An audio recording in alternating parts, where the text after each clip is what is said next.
सावन चढ़ गइल बा ए बाबा, सभे कवरिया बम के दिल में उत्साह बा राउत दुआर पावे के। बाकी इतना बताइए बाबा, हम राउत दुआर पर आई ताई कैसे, तनिका बताइए बाबा। सागर रिकॉर्डिंग स्टूडियो महापुरा गया।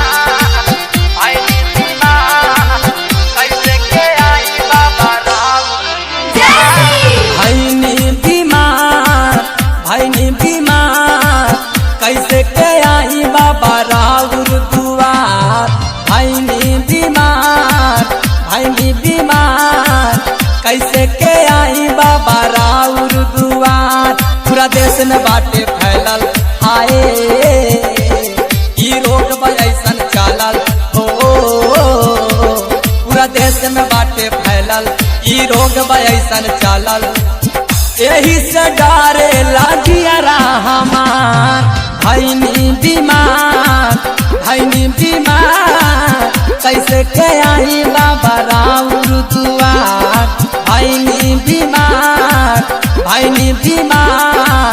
कैसे के आई बाबा राउर दुआर।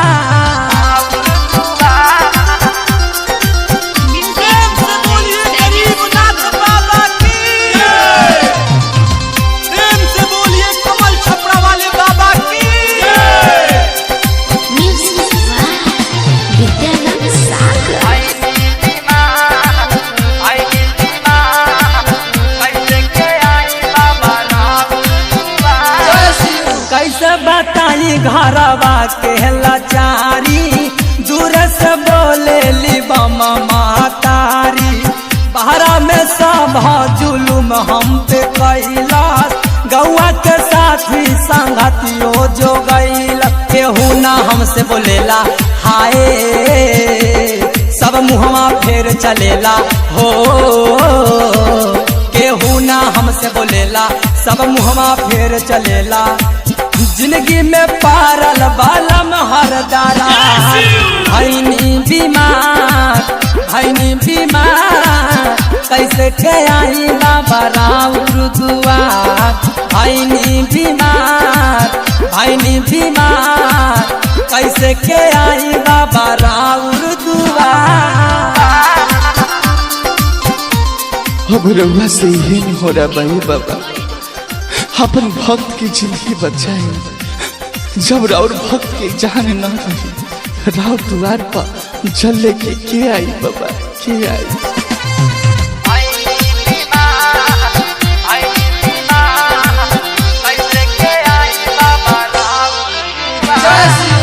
जगरा खातिर गईनी हम पहरा देश में, जिंदगी कटत रहे बाबा कलेश में।